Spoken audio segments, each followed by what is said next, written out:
Hello and welcome. It is Sunday, October the 30th, and this is the Greenbrier Valley Church of the Nazarene with your daily devotion.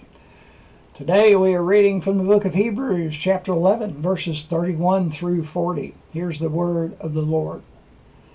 By faith, the prostitute Rahab, because she welcomed the spies, was not killed with those who were disobedient. And what more shall I say? I do not have time to tell about Gideon, Barak, Samson, and Jephthah, about David and Samuel and the prophets, who through faith conquered kingdoms, administrated justice, and gained what was promised, who shut the mouths of lions, quenched the fury of the flames, and escaped the edge of the sword, whose weakness was turned to strength, and who became powerful in battle and routed foreign armies. Women received back their dead, raised to life again.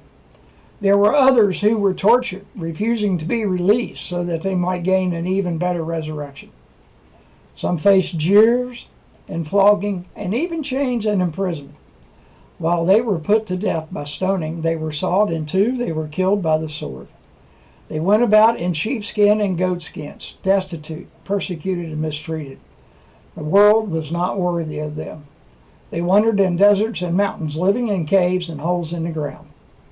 These were all commended for their faith, yet none of them received what had been promised, since God had planned something better for us, so that only together with us would they be made perfect.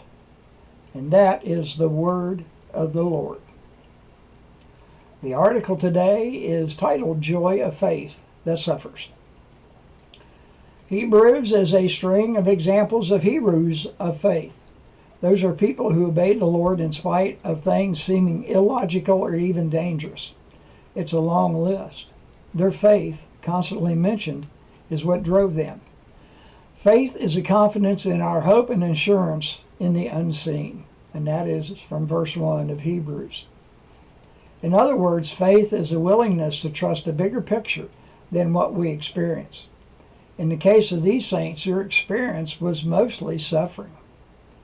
Our specific passage here ends in a bit of mystery. These saints had great faith, but they didn't receive the promises so that they wouldn't be perfected together. This wouldn't make much sense apart from Hebrews 12, verses 1 and 2. Jesus is the perfecter of our faith.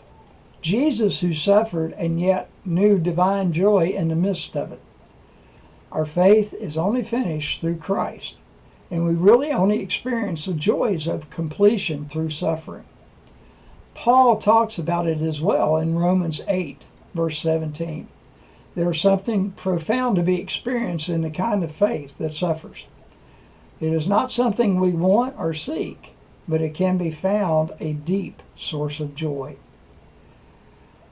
The hymn is In the Cross of Christ I Glory by John Bowring.